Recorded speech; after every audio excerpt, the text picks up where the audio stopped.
नमस्ते दोस्तों। आज हम बात करने वाले हैं एक ऐसी कंपनी की आईपीओ की जो कि हमारे आंखों को नया स्टाइल और क्लियर विजन देती है। Lenskart solutions limited. क्या आपने कभी सोचा है कि एक कंपनी कैसे टेक्नोलॉजी और आईवियर को मिक्स करके हर किसी के लिए ग्लासेस को अफोर्डेबल और ट्रेंडी बना सकती है? जी हाँ, लेंसकार्ट वही कंपनी है जो विजन करेक्शन को एक नए लेवल पर ले जा रही है। और आज के इस वीडियो में हम लेंसकार्ट के आईपीओ का कंप्लीट एनालिसिस करेंगे, बिल्कुल सिंपल तरीके से, ताकि आपको हर डिटेल समझ आए। चलिए शुरू करते हैं।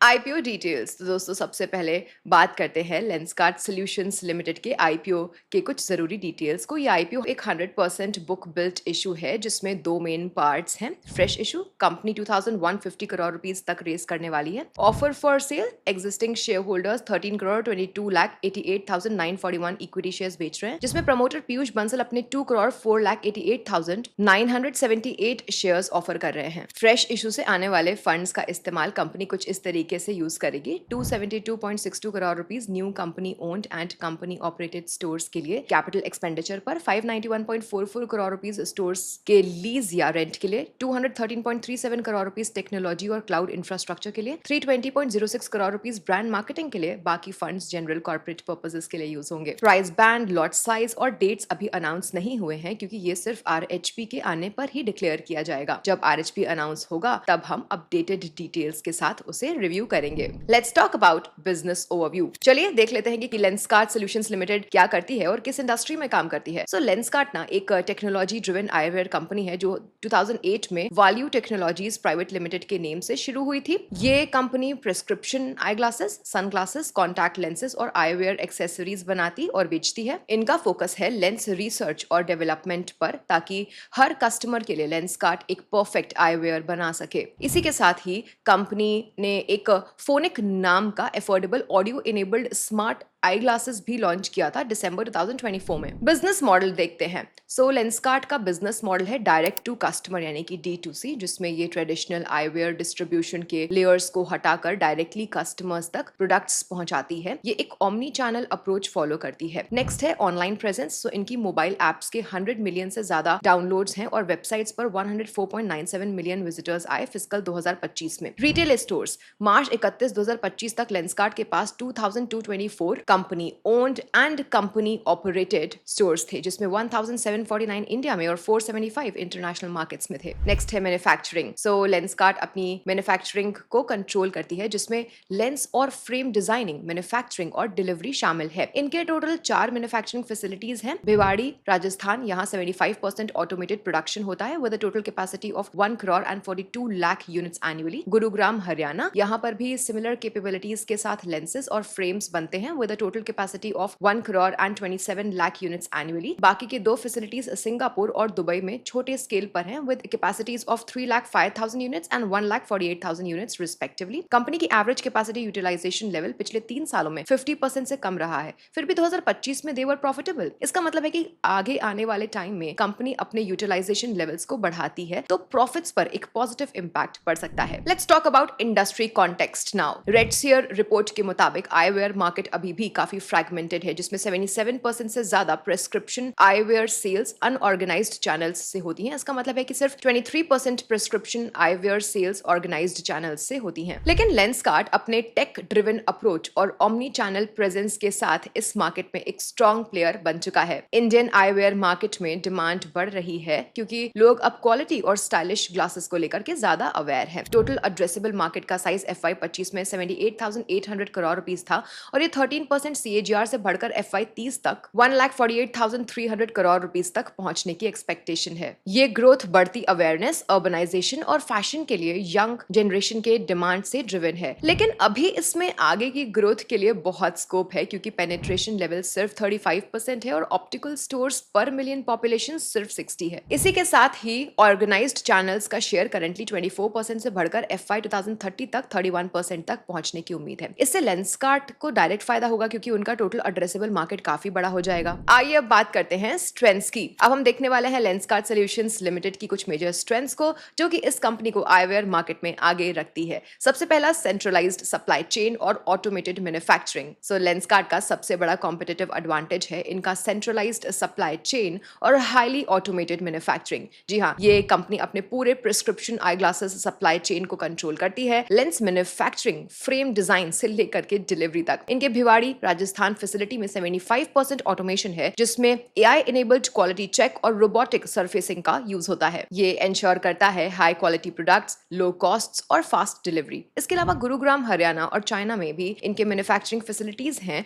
जो फ्रेम्स और लेंसेज बनाते हैं। नेक्स्ट स्ट्रेंथ है economies of scale. So centralised supply chain की वजह से लेंसकार्ट को इकोनॉमीज ऑफ स्केल का बड़ा फायदा मिलता है। ये उन्हें हर मार्केट में वाइड प्रोडक्ट रेंज ऑफर करने और कॉस्ट्स को कम रखने में मदद करता है। इससे प्रोडक्ट्स अफोर्डेबल रहते हैं और कस्टमर्स को कंसिस्टेंट क्वालिटी मिलती है। नेक्स्ट स्ट्रेंथ है टेक्नोलॉजी ड्रिवन अप्रोच। जी हाँ, लेंसकार्ट टेक्नोलॉजी पर बहुत फोकस करता है। इनके मैन्युफैक्चरिंग फैसिलिटीज में एडवांस्ड ऑटोमेशन के साथ साथ आर्टिफिशियल इंटेलिजेंस यानी कि एआई इनेबल्ड क्वालिटी चेक्स होते हैं जो कि प्रोडक्ट क्वालिटी को टॉप नॉच रखते हैं। साथ ही इनका सप्लाई चेन सिस्टम एफिशिएंट है जिससे कि प्रोडक्ट्स जल्दी कस्टमर्स तक पहुंचते हैं। ये टेक्नोलॉजी और ऑटोमेशन इन्हें कॉम्पिटिटर्स से अलग करता है। तो ये थी लेंसकार्ट की स्ट्रेंथ्स। अब देखना होगा कि इनके चैलेंजेस या वीकनेसेस क्या-क्या हैं जो कि हम अगले सेक्शन में डिस्कस करेंगे। So let's talk about weaknesses और risks. First, dependence on limited suppliers. जी हाँ, लेंसकार्ट अपने रॉ मटेरियल्स के लिए कुछ ही सप्लायर्स पर डिपेंड करता है। अगर इन सप्लायर्स के साथ कोई डिस्ट्रप्शन होता है जैसे कि supply chain issues, price fluctuations या फिर क्वालिटी में कमी, तो ये कंपनी के प्रोडक्शन और डिलीवरी पर बुरा असर डाल सकता है। इससे कस्टमर्स खोना, रेवेन्यू कम होना या फिर प्रॉफिट मार्जिन्स पर प्रेशर पड़ सकता है। नेक्स्ट है manufacturing facility risks. So company के मैन्युफैक्चरिंग फैसिलिटीज जो कि मेनली गुरुग्राम और भिवाड़ी राजस्थान में हैं, अगर किसी भी वजह से बंद होते या फिर शट डाउन होते हैं जैसे कि नेचुरल डिजास्टर्स, टेक्निकल फेलियर्स या फिर पावर शॉर्टेजेस, तो प्रोडक्शन और बिजनेस ऑपरेशंस पर नेगेटिव इम्पैक्ट पड़ सकता है। ये कंपनी के फाइनेंशियल कंडीशन और कैश फ्लोज को भी अफेक्ट कर सकता है। नेक्स्ट है customer acquisition and marketing intensity with rising spend. FY25 में marketing expenses 27% year on year बढ़कर लगभग 448 करोड़ रुपीस तक पहुंच गए जो कि ग्रोथ को सस्टेन करने के लिए हाई ब्रांड स्पेंड और एक्विजिशन इंटेंसिटी को इंडिकेट करता है। इस ट्रेंड के सस्टेन रहने पर मार्जिन्स पर प्रेशर आ सकता है अगर सेम स्टोर सेल्स या पेबैक पीरियड्स सॉफ्ट हो जाएं। नेक्स्ट है regulatory and legal issues. So Lenskart के खिलाफ कुछ लीगल प्रोसीडिंग्स चल रही हैं जैसे कि डायरेक्टरेट ऑफ इन्फोर्समेंट का फेमा के अंडर इंक्वायरी, DGGI का GST नॉन पेमेंट का नोटिस 11.84 करोड़ रुपीस और EPFO का डील्स कार्ट के लिए स्क्रूटिनी नोटिस। सो अगर इन केसेस का आउटकम कंपनी के खिलाफ जाता है तो फाइनेंशियल कंडीशन और रेपुटेशन दोनों को नुकसान हो सकता है। नेक्स्ट बात करते हैं technology failures and cyber security risks की। सो लेंसकार्ट का बिजनेस ना ऑनलाइन प्लेटफॉर्म्स, POS सिस्टम्स और मैन्युफैक्चरिंग के लिए टेक्नोलॉजी पर डिपेंड करता है। अगर कोई भी टेक्निकल ग्लिच, साइबर अटैक या फिर डेटा ब्रीच होता है तो ऑपरेशंस, कस्टमर डेटा और रेपुटेशन को नुकसान हो सकता है। फ्रेंड्स, ये कंपनी के फाइनेंशियल परफॉर्मेंस और कस्टमर ट्रस्ट पर भी असर डाल सकता है। ये सब रिस्क्स इन्वेस्टमेंट डिसीजन लेने से पहले केयरफुली कंसिडर करना जरूरी है। आगे बढ़ते हैं पीयर कंपैरिजन की ओर। अब हम देखते हैं कि लेंसकार्ट अपने कॉम्पिटिटर्स के मुकाबले कहां पर खड़ी हुई है। सो लेंसकार्ट के DRHP के मुताबिक इंडिया या फिर ग्लोबली कोई भी लिस्टेड कंपनी ऐसी नहीं है जो कि बिल्कुल लेंसकार्ट जैसा बिजनेस मॉडल फॉलो करती हो। फिर भी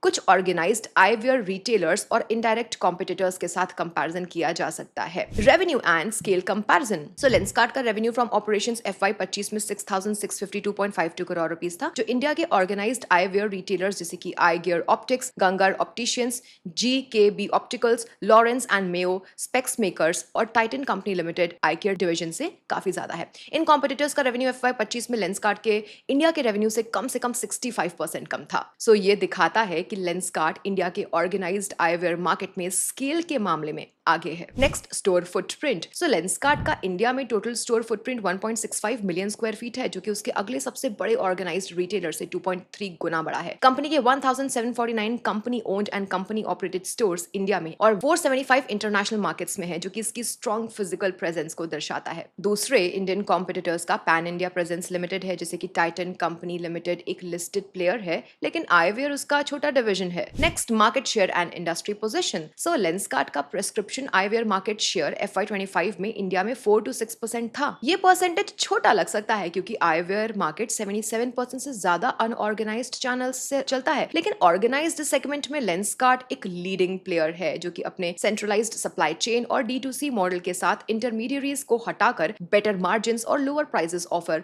करता है। रेडसीयर रिपोर्ट के मुताबिक लेंसकार्ट के फ्रेम्स और लेंसेज का एवरेज कॉस्ट इंडस्ट्री एवरेज से 35 से 40% कम है। नेक्स्ट बात करते हैं इनडायरेक्ट कंपटीशन की। सो लेंसकार्ट को ग्लोबल लेंस मैन्युफैक्चरर्स जैसे कि एस्silor, लग्जोटिका, होया कॉर्पोरेशन से इनडायरेक्ट कंपटीशन है जो कि ब्रांडेड लेंसेज सप्लाई करते हैं। इसके अलावा online platforms, pharmacy market places और ई कॉमर्स एग्रीगेटर्स भी आईवेयर में एंट्री कर रहे हैं। सो ये इनडायरेक्ट प्लेयर्स लेंसकार्ट के मार्केट शेयर को चैलेंज कर सकते हैं, लेकिन इनका बिजनेस मॉडल लेंसकार्ट के इंटीग्रेटेड अप्रोच से अलग है। लेंसकार्ट इंडिया की ऑर्गेनाइज्ड आईवेयर मार्केट में एक स्ट्रॉन्ग प्लेयर है जिसका स्टोर फुटप्रिंट और रेवेन्यू स्केल उसके डायरेक्ट कॉम्पिटिटर्स से काफी बड़ा है। उसका टेक्नोलॉजी ड्रिवन D2C मॉडल और लो कॉस्ट एडवांटेज इसे मार्केट में अलग करता है, लेकिन आईवेयर इंडस्ट्री का अनऑर्गेनाइज्ड नेचर और ग्लोबल लेंस मैन्युफैक्चरर्स से इनडायरेक्ट कंपटीशन लेंसकार्ट के लिए चैलेंजेस हैं। कंपनी को अपना स्केल और इंटरनेशनल प्रेजेंस बढ़ाना होगा ताकि ये बड़े ग्लोबल प्लेयर्स के साथ compete कर सके। आगे बढ़ते हैं फाइनेंशियल एनालिसिस की ओर। सो अब हम लेंसकार्ट सॉल्यूशंस लिमिटेड के फाइनेंशियल्स को थोड़ा डिटेल में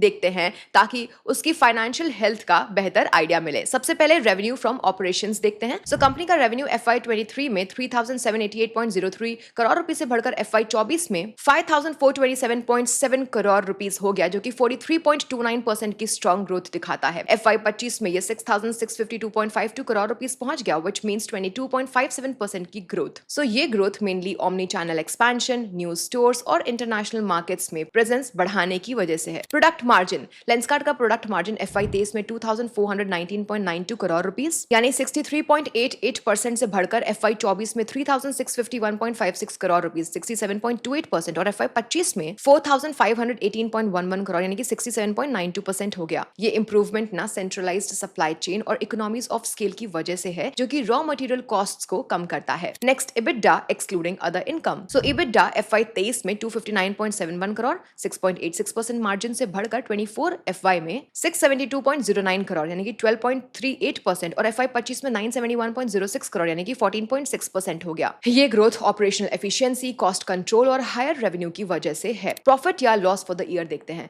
FY23 में 63.76 करोड़ रुपीस का लॉस था जो कि FY24 में 10.15 करोड़ रुपीस लॉस पर आ गया, लेकिन फिर FY25 में कंपनी ने 297.34 करोड़ रुपीस का प्रॉफिट रिपोर्ट किया। सो ये turn around lower finance costs, better margins और एक्विजिशंस के सिनर्जीज की वजह से है। Let's talk about cash flow analysis now. So net cash from operating activities FY23 में 94.74 करोड़ रुपीस से बढ़कर FY24 में 487.38 करोड़ रुपीस और FY25 में 1230.63 करोड़ रुपीस हो गया। ये स्ट्रॉन्ग ऑपरेशंस और बेटर वर्किंग कैपिटल मैनेजमेंट का रिजल्ट है। इन्वेस्टिंग एक्टिविटीज में FY25 में 265.87 करोड़ रुपीस का आउटफ्लो हुआ जो कि एक्विजिशंस और कैपेक्स की वजह से है। फाइनेंसिंग एक्टिविटीज में 534.78 करोड़ रुपीस का आउटफ्लो हुआ मेनली डेट रीपेमेंट के कारण। Overall cash and cash equivalents FY25 में 654.22 करोड़ रुपीस था। बात करते हैं बोरिंग्स एंड डेट की। सो टोटल बोरिंग्स FY23 में 917.21 करोड़ रुपीस से घटकर FY24 में 497.15 करोड़ और FY25 में 345.94 करोड़ रुपीस हो गई। ये डेट रिडक्शन कंपनी के फाइनेंशियल हेल्थ को मजबूत करता है। Debt service coverage ratio FY25 में 1.36 टाइम्स था जो FY24 के 0.76 से बेहतर है। Return on net worth and return on capital employed. So FY23 से FY25 के बीच लेंसकार्ट के प्रॉफिटेबिलिटी रेशियोज में नोटिसेबल इंप्रूवमेंट देखने को मिला। ROCE FY23 में -0.48% से FY24 में +5.08% तक और FY25 में 13.84% तक बढ़ा। सो ये ना operating efficiency, better asset utilisation और स्केल बेनिफिट्स का सिग्नल देता है। रिटर्न ऑन नेटवर्थ साइड पर भी ट्रैजेक्टरी पॉजिटिव है। FY23 में -1.25%, FY24 में -0.31% से FY25 में +4.84% तक अपलिफ्ट जो कि profitability turn around, margin expansion और डेट रैशनलाइजेशन के कंबाइंड इफेक्ट को रिफ्लेक्ट करता है। ओवरऑल समरी देखें तो लेंसकार्ट ने पिछले 3 सालों में स्ट्रॉन्ग रेवेन्यू ग्रोथ और प्रॉफिटेबिलिटी टर्न अराउंड दिखाया है जो कि उसकी टेक्नोलॉजी ड्रिवन मॉडल और एक्विजिशंस की वजह से है। EBITDA मार्जिन्स और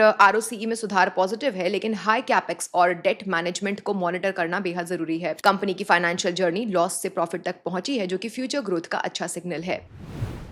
तो दोस्तों, ये था लेंसकार्ट के आईपीओ का एक डिटेल्ड रिव्यू। हमने कंपनी के business model, strengths, risks, financial performance और पीयर कंपैरिजन पर बात किया। सो लेंसकार्ट का technology driven approach, integrated supply chain और ऑम्नी चैनल प्रेजेंस इसे इंडिया के ऑर्गेनाइज्ड आईवेयर मार्केट में एक स्ट्रॉन्ग प्लेयर बनाता है। कंपनी ने रिसेंट ईयर्स में इंप्रेसिव रेवेन्यू ग्रोथ और प्रॉफिटेबिलिटी टर्न अराउंड दिखाया है, लेकिन सप्लायर डिपेंडेंस और ग्लोबल कंपटीशन जैसे चैलेंजेस भी हैं जो कि इन्वेस्टर्स को ध्यान में रखने चाहिए। आईपीओ प्रोसीड्स का इस्तेमाल न्यू स्टोर्स, टेक्नोलॉजी अपग्रेड्स और मार्केटिंग के लिए किया जाएगा, जो कि फ्यूचर ग्रोथ के लिए पॉजिटिव है। एक बार फिर से आपको याद दिला देते हैं कि ये वीडियो सिर्फ और सिर्फ एजुकेशनल पर्पसेस के लिए ही है और किसी भी तरह की बाय या फिर सेल रिकमेंडेशन नहीं है। कोई भी इन्वेस्टमेंट डिसीजन लेने से पहले अपनी खुद की रिसर्च जरूर कर लीजिए, आरएचपी को ध्यान से पढ़िए और अपने फाइनेंशियल एडवाइजर से सलाह लीजिए। तो दोस्तों, अगर आपको ये वीडियो हेल्पफुल लगी है, प्लीज इसे लाइक करिए, अपने दोस्तों के साथ शेयर कर दीजिए और कमेंट्स में अपने विचार जरूर हमें बताइए। हमारे चैनल को सब्सक्राइब करना मत भूलिएगा और बेल आइकन भी दबा दीजिएगा ताकि आपको ऐसे ही इंसाइटफुल वीडियोस मिलते रहें। धन्यवाद, मिलती हूँ आपसे अगले वीडियो में, तब तक के लिए बाय बाय, हैप्पी इन्वेस्टिंग।